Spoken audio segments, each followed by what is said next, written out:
Good afternoon, everybody. Welcome to B4 Live. I'm Richard Rosser from B4. This afternoon, we welcome Lindsay Willott from Customer Thermometer. Lindsay, are you there? I am. Hello, Richard. How are you? Yeah, I'm good. Thanks. How are you doing? I'm not too bad, thank you. So I presume you're speaking to us from home? I am indeed, yes. My little dark blue home office.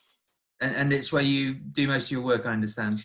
Yeah, it's not a massive change for me, apart from, being able to go and see real people in the real world. I work from home a lot of the time, so the working day is not too different at the moment. And how have you found engaging with your clients? Have a lot of them disappeared and sort of gone to ground, or are most of them still contactable? You deal with thousands, don't you? Is that right? We do, yeah. We've got a couple of thousand customers, and they subscribe to the software on a monthly basis or an annual basis, depending. So far we've been relatively steady. I think because we're a software as a service business, the expectation on us is to grow quite significantly, and that's what we've done for the last few years. Month on month, significant revenue growth, and obviously that isn't happening in this market. However, we are very fortunate that the product that we offer is digital, so we're selling bits and bytes rather than atoms. So it does mean that that, plus the fact that people are having to reach out to customers digitally and keep in touch with customers remotely, and also actually reach and keep in touch with employees who are at home to find out how they're feeling without sending long surveys, has meant that so long as we are creative and fleet of foot, we're holding steady at the moment. Thank you. Brilliant, excellent, good to hear. So you've got a presentation to run through with us today. I have. And if we have questions, ask at the end. Is that, or would you? Yeah, or as I go through, whatever works best for people. If they want to just pop themselves off mute and ask a question, or put one into the chat window, that's absolutely fine. So yeah, I'm going to run through some thoughts on what's happened in terms of the last couple of months, and then what you might be able to do with customers going forward to help manage that through the recovery, some strategies for that. Perfect, brilliant. Well, I'll go off camera and go on mute, but as Lindsay said, if you've got any questions, pop them in the chat box and either come on to ask Lindsay yourself, or I can ask on your behalf. So over to you, Lindsay. Thank you. All right, super. Can you see my screen okay? Yes, perfect, yeah. Okay, super. So what I wanted to talk about today was how to manage CX, or customer experience, going from the crisis part to the recovery part. But first of all, before we kind of kick off to the customer experience part, what I wanted to reflect on really was just how, sorry, I'm just trying to change my slides here, there we go, was just how much things have changed in a very short space of time. So we talked to a lot of people about digital transformation projects, about taking things that were offline online, and there's been a sort of a half joke, if you like, circulating on Twitter about what has been the thing that's driven your digital transformation as a business. Has it been A, your CTO, B, your CIO, or C, coronavirus? And everybody has said coronavirus. So the removal really of the physical world that we've all been living in for millennia has meant that we really don't we just don't have the ability to deal with people face to face in the way that we did. So it has definitely been driving a huge amount of change in literally the week that everyone went into lockdown. People had to find a whole new way of doing business, and I think wherever you find yourself in your business right now, whether you're inundated or you're incredibly quiet, or whether your business has been forced to shut, it does mean that in all three of those scenarios, your relationship with your customer kind of has to change. And the most difficult thing of all is, talking to various people over the weekend about this, is that as business leaders, as people in finance, as customers, we've all got to kind of look at what might happen next. And yet, even at the best of times, it's very difficult to know what will happen next. But in this environment, it makes it almost impossible, but we still have to try and plan. So this is the paradox that I think we all face as a business. And as business leaders, there's no possible way, really, even with Boris Johnson's announcement last night, to know what it will look like and to know what will happen next.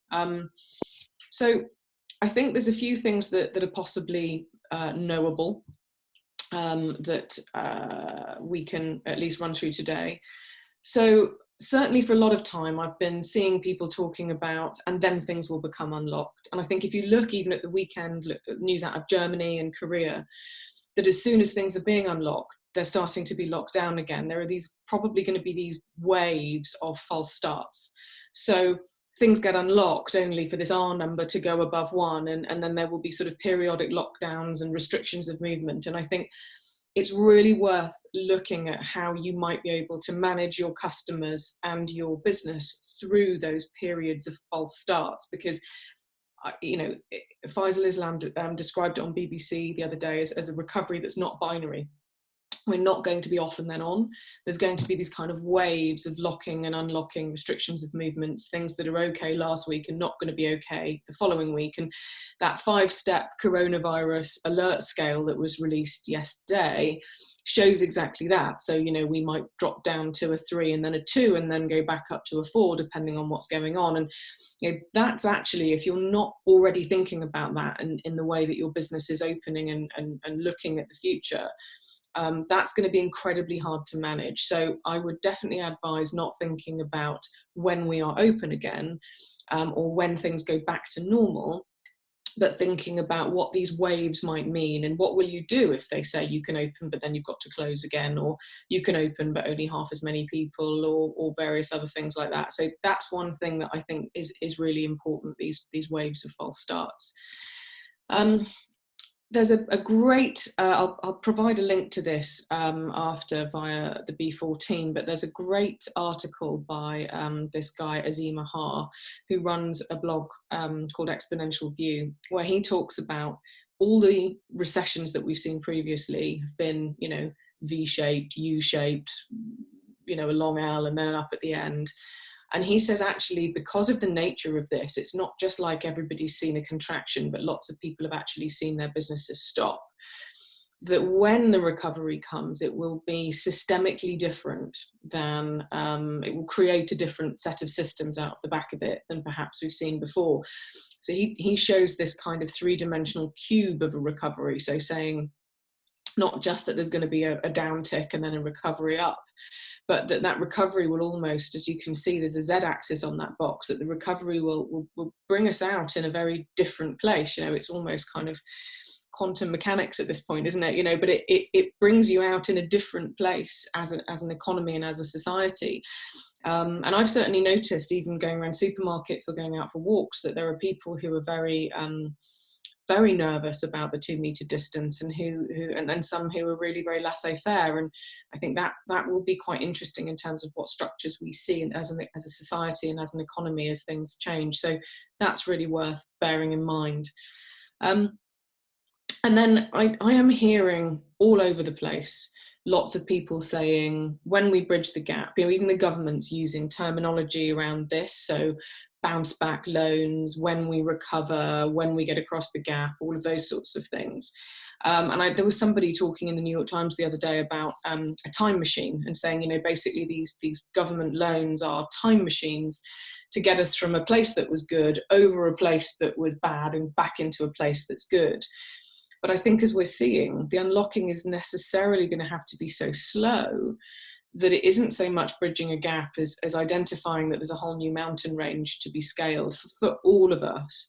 Even Sweden, which hasn't had any kind of lockdown really, is massively suffering economically just because the rest of the world doesn't have the throughput and the supply chain and all the rest of it. So that's something I'd really advocate looking at and just thinking, it's unlikely that we're going to be able to turn things back on and that everything will run in the same way. So have a little think about what this whole new mountain range might actually look like. So before I come on to the 6 sort of steps and the 6 things that I think people can do, I wanted to have a little sort of conversation really about how business might emerge. So I take as an example so Oxford or, you know, any sort of major sort of town or city, where, you know, if you take an example of coffee shops, so they are closed at the moment, and may well be looking at it until at least September.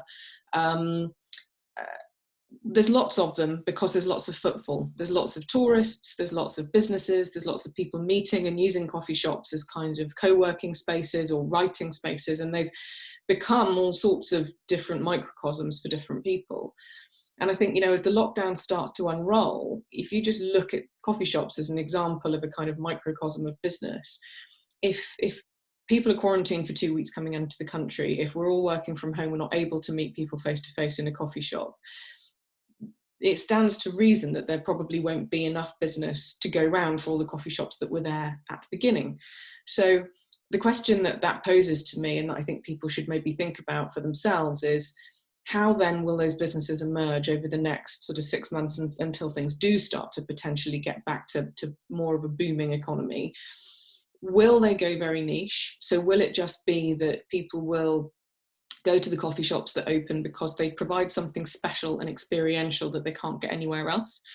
Will it be that the outdoor space has to be very special because people can't go inside? Will it be that the coffee and the food is absolutely knockout and something that you can't get anywhere else? Or actually, will it go mainstream, and will it be that there's just a huge generic Starbucks or two in every town centre? Now, you know, I don't know the answer to that, but it's unlikely that there will be enough business for all of the coffee shops that have always been there to carry on going forward. And I think these are the conversations that companies and people need to be having, to say, what is it that customers are going to want from us as we go forward? What is it that we can provide that people need and want in this environment? You know, there's a lot of customer need is changing from what it was to what it is now. You know, you can see that in things like Ocado, that my parents are a great example. They had never used Ocado until this, but they're in the at-risk category.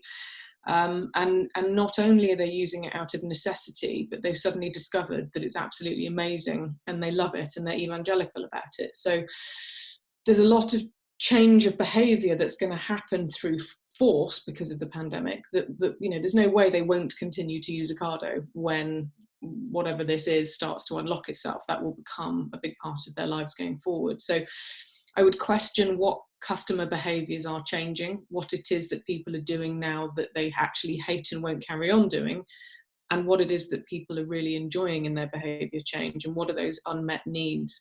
You know, customers are going to invest a lot in their homes and in their personal fitness over the course of these coming few months and the months previous. So looking at how those unmet needs change society, and really thinking about your business and how it sits in that new environment. So what will it mean for customer experience? So I think we as a business have spent some time thinking about how we can prepare, and also helping our couple of thousand customers globally thinking about how they can prepare in terms of their customer experience and what they can offer. So if we just talk through these in sequence, I think the first one is buckling up. It is going to be a very bumpy ride, not just this locking and unlocking, and the thing that you thought was going to happen isn't going to happen. And, you know, there's just not enough data yet to understand how the virus spreads, or who's had it and who hasn't, and, you know, how likely you are to get it on public transport. Some people are still very afraid, some people are very laissez-faire. I think it's going to be quite bumpy, and there's going to not really be a one-size-fits-all for any industry. So it is time to be really creative. And I think this is a theme that runs through all 6 of the steps, really. But how can you exchange the assets of your company, your goods, your services, your culture, your people, everything you do for money in this new world? So not just thinking, how do we sell more of what we do, or how do we keep afloat, but look at your company holistically and think, what are we about as people, and what is it that we can potentially sell in this new world? And I've got some examples of that in a second. But it is really important, I think, to be quite courageous in making those decisions, because, you know, if things bounce back to how they were, you already know how to do that as a company. You know, if you did, like us, customer satisfaction software beforehand, and it bounces back to how it was, then you know how to do customer satisfaction software going forward. But if it doesn't bounce back in the same way, or if, like that Azima Ha thing, it kind of bounces back, but in a very systemically different way, I think you need to be thinking, what could we do? What could we try? What could we, have a little go at, a sort of almost a side hustle, as they call it in California. But what could we do that will allow us to investigate new ways of doing business and give it a go? Now is a time when I think you can kind of get away with trying some new stuff and people applaud it rather than castigating it. So, don't be afraid if at all possible. Be courageous and try some new things, and definitely prepare yourself and your team for the fact that it is going to be a pretty bumpy ride. As I said before, really don't expect things to snap back to normal. There's a classic book in this space where Nassim Nicholas Taleb wrote. It's called Black Swan, and he talks about how events, black swans, things that are really unexpected and improbable, actually come along and knock us all for six. And he talks in there about the likelihood of a pandemic, actually. And one of the great quotes from this book is that history and societies do not crawl, they make jumps. So they go from fracture to fracture. And yet we like to believe in these sort of predictable incremental steps.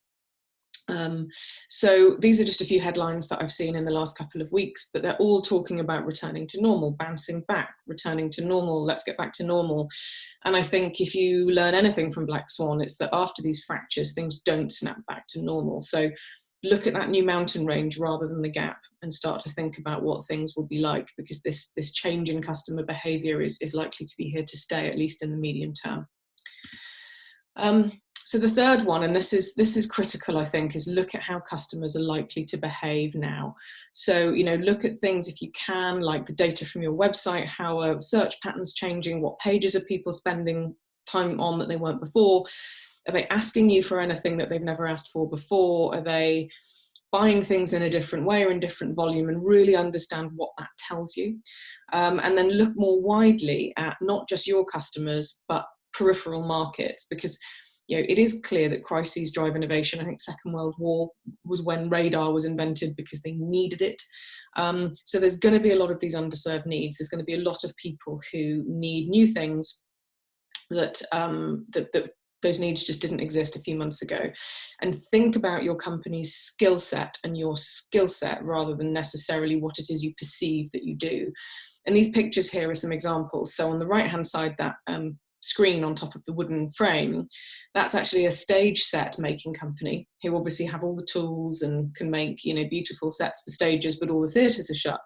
So they've pivoted to making home desk setups like that they can, as you can see, they're flat packed and shipped out, and you just slot them in without any tools. It's absolutely genius. And then someone else who had movie theatre but had a car park, so they did a drive-in where they deliver things to car windows so that they could keep going. The vehicle side food delivery that you see there. Obviously lots of people making masks. And there will be a huge global market, not just for the healthcare PPE side, but for all of us probably buying masks as we go forward, and probably be a fashion thing around that, and all sorts of other things coming down the line.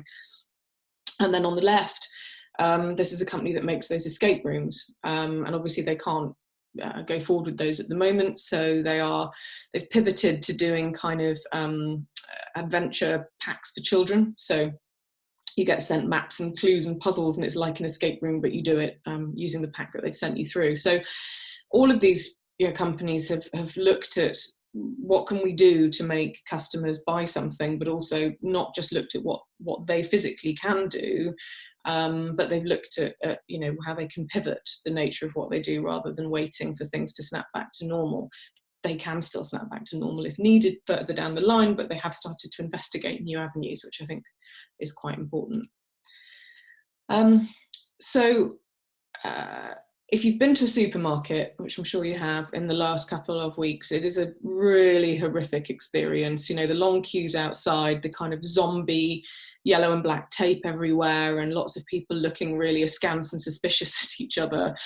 It's horrendous. And I think, if the retail environment reopens like that longer term, it won't be very long before people just completely switch to buying online because it's just too depressing to go and shop in real life. So I can't see it being too long before people start to think about, well, if we've got to socially distance, can we do distancing that delights? You know, I was walking around a shop the other day, a supermarket, and there was all this yellow and black tape that looks like there has been a pandemic on, or that the zombies have escaped. And I was thinking, why don't they just do a really cool map of the supermarket, or facts about food, or, you know, really big things that they can stick on the floor that are 2 meters long, but are just really interesting, that people would share on social media, or make it fun, or uplifting quotes, or there must be something that people can do, I think, to make distancing that delights. And so to get, you know, that more understanding customer experience, that's just one example. But if your customers are going from what was a great experience to what's a really bad one now, I think that's something that, as the crisis unfolds and starts to move forward, people are going to have to think about. How do we provide this guest mentality again? How do we make it less scary for people? How do we make things more experiential to lure people out of their homes and back into society when the time is right? So I think really understanding how your customers feel at the moment. You know, a lot of people are very afraid and very cautious. That you're going to have to provide something more and something more understanding to really get people out and doing things into society. The fifth one, I think, goes back to my pivoting point. So it's really important right now to value speed over precision if you possibly can. If you are looking to try some new things with customers, if you think there's an unmet need that you haven't quite got round to, I would say, and this is a real lesson from the software world here, but get something out that's useful, get some feedback on that from customers, and then iterate it on the fly. In Black Swan, Taleb talks about tinkering as much as possible in the face of these, you know, highly improbable events. So you know, have a tinker, try something new, embrace social media and that digital contact with people. You know, it's going to be a long time before a lot of us get back into seeing each other again. So, you know, think about your career and your business digitally. You know, how are you going to network? How are you going to meet new people? How will things get recommended in this market? You know, normally you might bump into somebody at a conference, or you might, you know, get introduced somebody, you know, serendipity, the role of serendipity digitally is a really interesting one. There's so many parts of my life where I've been introduced to somebody just in a coffee shop and like, hey, why don't you meet so-and-so? And then business takes place a few months later. That's not going to happen anymore. It's certainly going to be a lot harder. So have a think about, you know, how you can sort of tinker as much as possible around those things. And, you know, if you can make it easier to do business with you, if you can be more open and more collaborative, do it now. Because I think if it was already hard to do business with you before this happened, then it's 10 times harder to do it now. And then the final one, I think, is all of us are probably going to have to measure success differently. You know, unless you're a supermarket or Amazon, and, you know, and even Amazon, although they've seen huge, I think I saw a stat that said they're selling £10,000 worth of goods every second at the moment. So, you know, but with that has come gigantic cost, because they've had to socially distance across all of their warehouses and deliveries and everything else. So they're making no more profit than they were before. So the norms of your growth, the norms of your success are going to be different. And I do think that this concept of digital retention, digital reach, share of ear and influence, not just share of wallet, and the whole community and kindness part as well, that we're seeing huge sort of lovely amounts of everywhere. Those are the things that it's important to make sure that you're measuring in your business too. So that's not working. There we go. In summary, I think my 3 big pieces of advice would be, you know, try as hard as you can to be of service, like genuine service to customers, staff, the economy, pay your bills on time. You know, hear lots of people about people just not paying their bills, and that's just not going to be helpful. So be as hard as you, try as hard as you can to be of service to people. Tinker with things, try new stuff, you know, try pivoting some bits of your business and offering new services.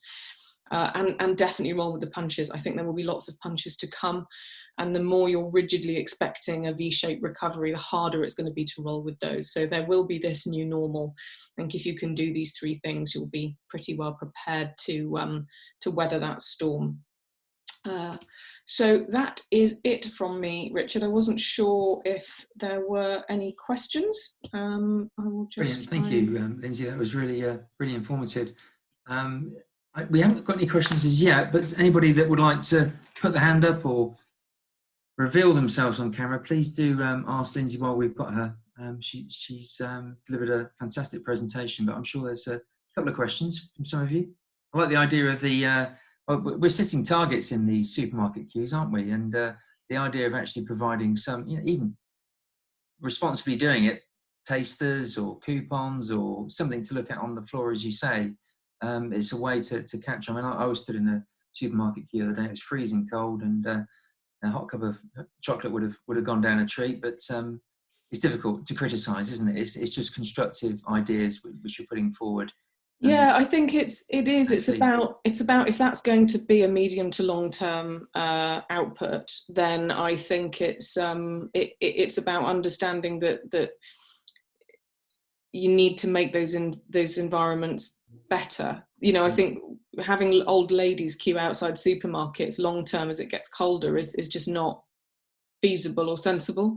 So I think they're going to have to think about, if distancing is a thing, how do you make distancing as pleasurable as possible, really, rather than it being frightening. Yeah, and agreed. So we've got Stephen and David.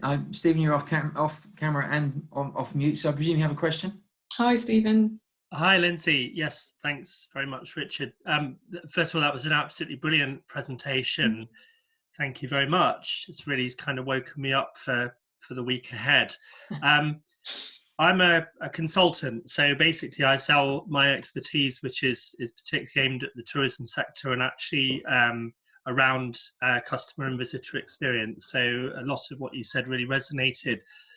But sort of asking for myself here, the challenge that I'm wrestling with is how to position my services, because what I offer in terms of how to improve your customer experience is normally seen as either an intangible, something that businesses don't get, or something that they might pay kind of one-off for a bit of input, and then they kind of think they've got it. So obviously, on the one hand, I see there's a massive opportunity here for all the reasons that you've said to help businesses do the things that you've talked about. On the other hand, the challenge is businesses, I know, because I'm close to a lot of tourism businesses and circles, they're very focused on planning for reopening, probably with that kind of zombie experience that you've talked about, but they're more worried about, what's the business model going to be? How are we going to be sustainable? How do we maintain public safety?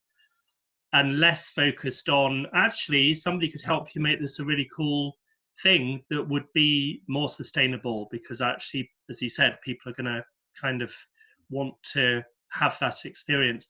Sorry, this is a very long question, but I've just really asked for a few kind of pointers to positioning those kind of intangible services to businesses that are very focused on some, pressing priorities in this market. Yeah, it's a great question. And I think my instant leaning would be to see if there's something that you could package up to kind of say, look, you will be planning for reopening, but there's a couple of things that you need to be considering that I could, offer a set price to help you walk through or run a digital course on, that might be things like, pre-digital reach out to make sure that people understand what to expect when they turn up. Because I think, if I take an example of somewhere I go a lot, which is Sudeley Castle, if they were to do a pre-reach out thing to say, this is what it's going to be like in the car park, this is the expectation, I think some expectation management around what people can expect. And then, and also just maybe some digital virtual tours so that people can pre-do it before they go, if they can't get there in real life. And I'm sure there'll probably be people who are mobbed when they get opened, where they can't let enough people in. And so maybe there's a digital voucher they can give to somebody if they're disappointed, to say, look, we're sorry you couldn't get in, but here's a digital tour and a voucher for when you come back, or, just so that they don't end up meaning that those customers are so disappointed. And then I think, anything that you can do that's all about, particularly with children, waiting in long queues is horrendous. There must be stuff that you could potentially bring to them that you could learn from Disney or anywhere where there are long queues to sort of bring that distancing that delights thing, or even, a fun dispenser for the kids for hand wash or whatever it is. that maybe there's actually a package of services you could offer around that to say, you know, the pre thing, the managing the queues on the day thing, the digital experience and the views around the outside, and then you know, maybe even things like the pack, the escape room pack. That there's probably a lot that certain venues or certain places could do with something like that, actually.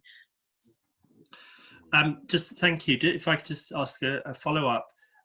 One of the things that's been, to start with, was very irritating. You saw that consultants were kind of piling onto LinkedIn and other forums to offer their services for free. And to start with, I was really annoyed about that. And I thought, well, that's ridiculous. You know, how are we supposed to make a living? Now, obviously, one recognizes that, you know, it's the zeitgeist. You know, we have to be kind, we have to be generous, we have to help people. But when is it going to be appropriate to start charging for these things again? I personally, I think it's always appropriate to charge for something, and I actually think people value it a great deal more if it comes with a cost attached to it. You know, I think advice is fine, but actually people want execution support more than anything. You know, it's easy for me to sit here and talk about, you know, maybe you should do some really creative distancing. But the reality of sitting down and coming up with, well, what's that messaging and what do those stickers on the floor look like and how are they great and fun and how do we get people to share them on social media and what's the hashtag? Those are the things that I think people actually want, is the output to say you will get X, Y, Z, not just some advice.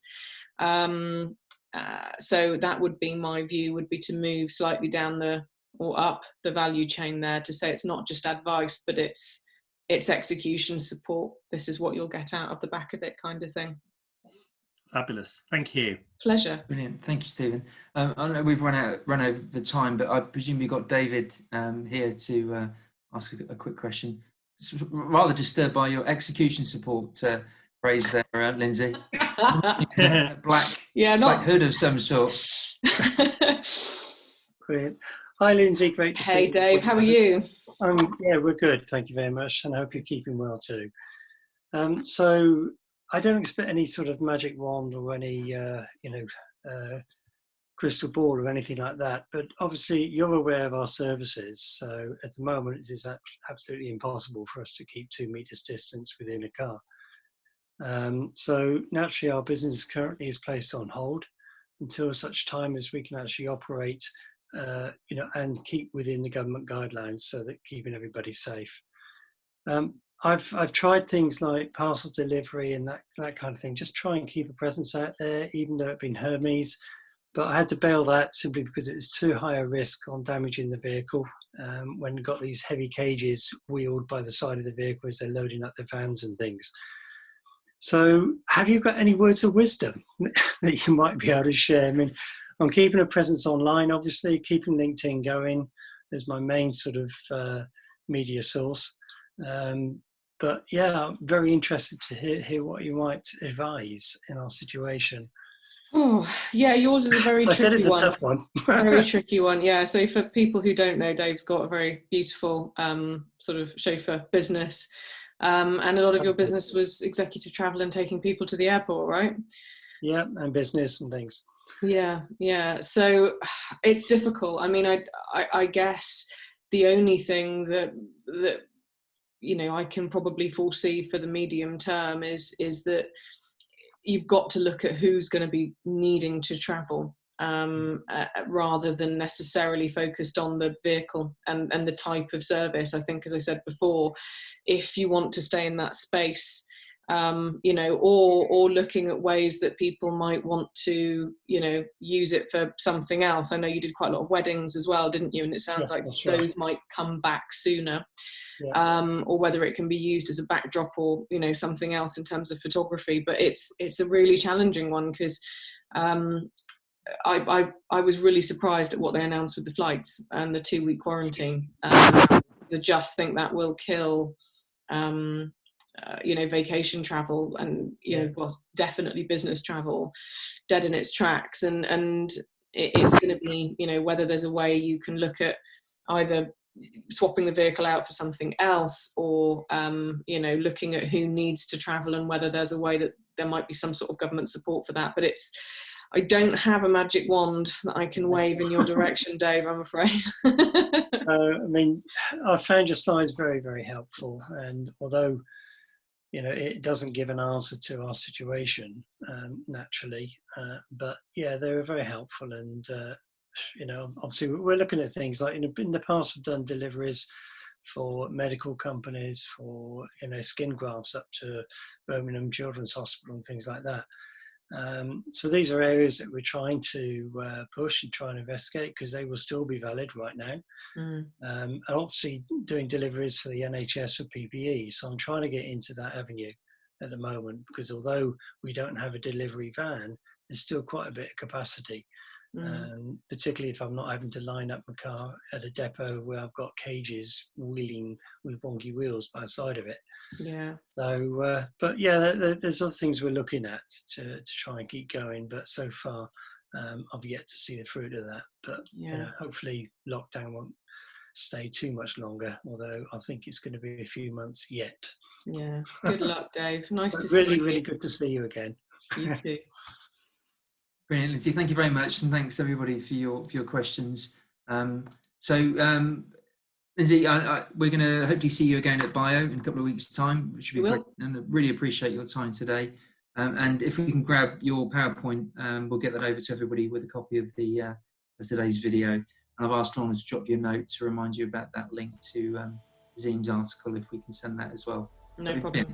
Thank you very much, Lindsay.